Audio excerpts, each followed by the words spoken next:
नमस्ते एवरीवन, मैं हूँ Geeta Shri, spiritual and life management coach. हम अपने जीवन में कभी ना कभी किसी न किसी को आदर्श जरूर मानते हैं। अब आदर्श किसे कहते हैं? आदर्श वो होता है जिसने अपना जीवन हर तरह से श्रेष्ठतम अवस्था तक पहुंचाया हो। अब देखो, जीवन में अगर अच्छा जीवन जीना है, अगर हम जीवन में कुछ श्रेष्ठ करना चाहते हैं, तो उसके लिए हमारा आदर्श भी श्रेष्ठ होना चाहिए। हमारा आदर्श भी ऐसा होना चाहिए जिसने हम पूरा जीवन एक श्रेष्ठतम अवस्था तक पहुंचाया हो। तो मैंने अपने आज तक की लाइफ की जर्नी में एक ही ऐसा व्यक्तिमत्व देखा है जिसने अपना पूरा जीवन आदर्शतम जिया है, श्रेष्ठतम जिया है। बिल्कुल आदर्श है उनका जीवन, और वो है प्रभु श्री राम। प्रभु श्री राम का पूरा जीवन ही आदर्श है। तो आइए देखते हैं राम के जीवन के ऐसे 9 पहलू जो हमारे लिए आदर्श है और अनुकरणीय है। अगर हम अपना जीवन श्रेष्ठ बनाना चाहते हैं तो प्रभु श्री राम के इस चरित्र को सिर्फ सुनना ही नहीं है, उसे आचरण में लाने की चेष्टा भी करनी है, उसे आचरण में लाने की कोशिश भी हमें करनी होगी।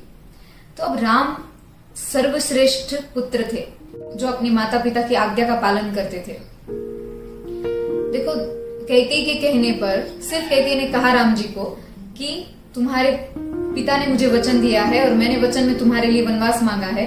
दशरथ जी ने तो कहा भी नहीं था कि राम तुम वन में जाओ करके या मेरे वचन का पालन करो, पर बिना कुछ कहे ही राम अपने पिता के मन की बात मान गए और उनकी आज्ञा का पालन करने के लिए, अपने माता पिता की आज्ञा का पालन करने के लिए वनवास स्वीकार किया। देखो, सोचो अगर हम और आप उनकी जगह होते तो क्या हम इतने आसानी से चले जाते वनवास? हम कहते कि नहीं नहीं, मेरा हक है, ऐसे कैसे चले जाऊं, मैंने थोड़ी वचन दिया है। पर राम जी ने कोई प्रश्न नहीं किया, कोई एक्सप्लेनेशन नहीं मांगा, बस स्वीकार कर लिया वनवास। तो राम एक श्रेष्ठ पुत्र थे। देखो, एक चौपाई आती है रामायण में, प्रातः काल उठिके रघुनाथा, माता पिता गुरु ना वही माता।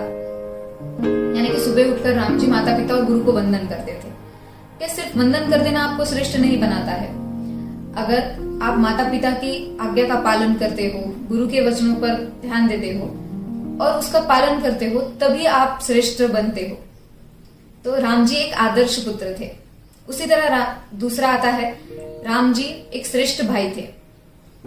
देखो, भरत के सुख के लिए भरत राजा बने, इसलिए उन्होंने खुद को दुख में डाल दिया, यानी कि वनवास स्वीकार कर लिया, एक सन्यासी वाली लाइफ स्वीकार कर ली।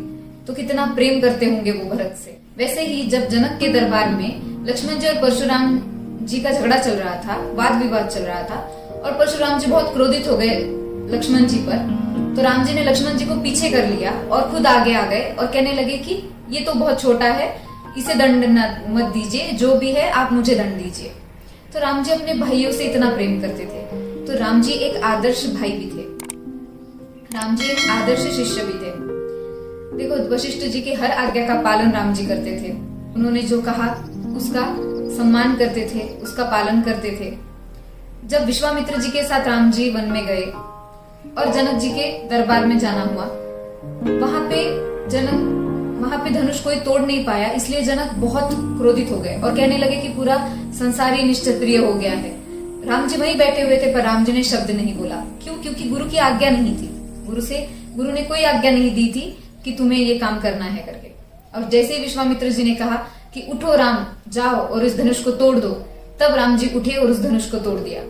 सिर्फ गुरु बना लेने से या गुरु के पास चले जाने से, उनका पूजन करने से आप श्रेष्ठ शिष्य नहीं बन जाते हो। आप श्रेष्ठ शिष्य तब बनते हो, आप एक अच्छे शिष्य तब बनते हो जब आप गुरु के वचनों का पालन करते हो, जो उन्होंने कहा है उसका अनुकरण करने की कोशिश करते हो, उसको आचरण में लाने की कोशिश करते हो। और राम जी बिल्कुल ऐसे ही थे। राम जी एक आदर्श पति थे। वो सीता जी से बहुत प्यार करते थे। देखो, कई प्रसंग मिलते हैं, जहाँ एक प्रसंग है कि जहाँ राम जी खुद सीता जी को फूलों की मालाओं से सजा रहे हैं, सीता जी को प्रेम कर रहे हैं। वैसे ही देखो, जब रावण सीता का हरण करके लेके गया, तब राम जी ने पूरा अपना बल लगा दिया उनको ढूंढने में। हजारों मील का रास्ता तय किया राम जी ने सीता जी को वापस लाने के लिए, ढूंढने के लिए। समंदर तक को बांध दिया। राम जी के पास कोई सोर्स नहीं था, मतलब कोई अपना सेना नहीं थी, कुछ नहीं था। तो उन्होंने वही जंगल में बंदर भालुओं को जमा किया और बस चल पड़े रावण से युद्ध करने। ऐसे रावण से युद्ध करने जिनसे देवता भी डरते थे। और उस रावण को युद्ध में मारा और सीता जी को छुड़वा कर लेकर आए। सोचो हम और आप उनकी जगह होते, किसी जंगल में हमारे साथ कोई है और वो खो जाता, तो हम कुछ दिनों तक ढूंढते, सोचते, पर इतना सब करते कि पता नहीं है कौन सी दिशा में गई है सीता जी, पता नहीं कौन लेके गया है, क्या हुआ है, कुछ भी पता ना होते हुए भी ढूंढते ढूंढते रावण तक पहुंच गए राम जी। अब आता है छठा पेड़। राम जी एक आदर्श मित्र थे। ऐसे मित्र जो मित्र के दुख को अपना दुख समझते थे, मित्र के सुख को अपना सुख समझते थे। देखो जब सुग्रीव के साथ मित्रता हुई तो राम जी ने उसके दुख को अपना दुख समझा। जब बाली और सुग्रीव का झगड़ा चल रहा था, वैसे तो राम जी की बाली से कोई दुश्मनी नहीं थी, पर सुग्रीव के दुख को अपना दुख समझा, सुग्रीव के परेशानी को अपनी परेशानी समझी और बाली का वध कर दिया और सुग्रीव को निर्भय बना दिया। ऐसे ही जब युद्ध में, राम रावण युद्ध में रावण ने विभीषण पर शक्ति चलाई, तो राम जी ने विभीषण को पीछे कर लिया और खुद उस शक्ति को अपने ऊपर ले लिया।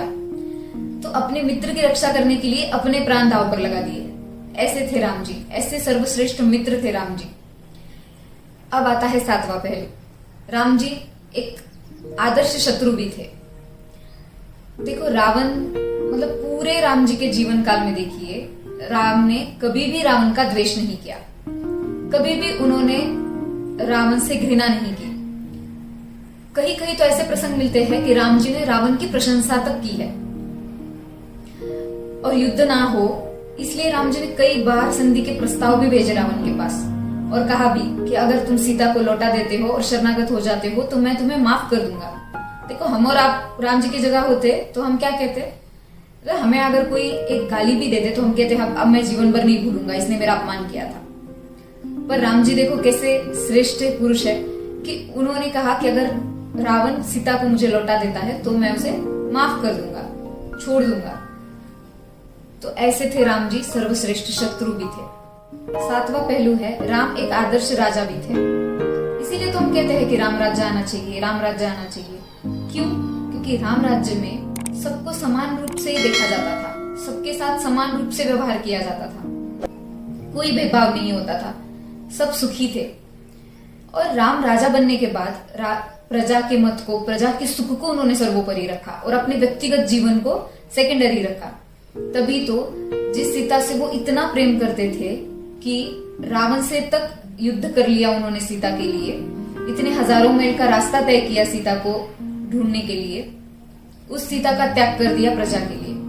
अब आते हैं राम जी के जीवन के 8वें पहलू पर, और वो है राम जी एक आदर्श स्वामी भी थे। देखो अंगद, नल, नील, हनुमान जी ये राम जी के दास थे, पर राम जी ने कभी इनको एक नौकर की तरह इनके साथ व्यवहार नहीं किया, हमेशा इनको भाइयों की तरह प्रेम दिया। तभी तो राम जी कहते हैं हनुमान जी से कि तुम मम प्रिय भरत सम भाई, मतलब तुम मुझे भरत की तरह प्रिय हो।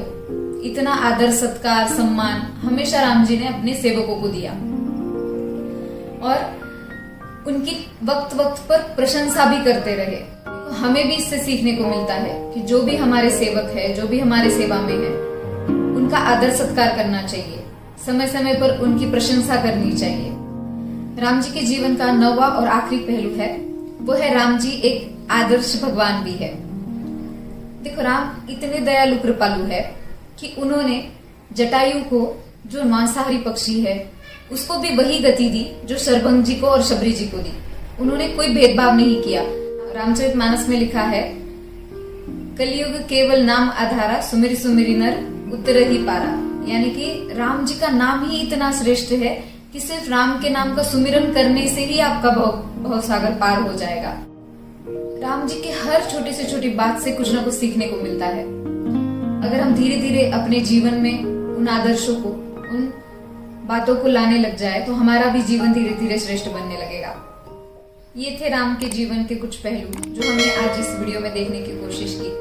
अगर आप भी राम जी के बारे में कुछ जानते हैं तो आप मुझे कमेंट बॉक्स में लिखकर जरूर बताएं। आपको ये वीडियो कैसा लगा ये भी आप मुझे कमेंट बॉक्स में लिखकर बता सकते हैं। अगर अभी तक आपने इस चैनल को सब्सक्राइब नहीं किया है तो इसे सब्सक्राइब करें, शेयर करें और लाइक करें।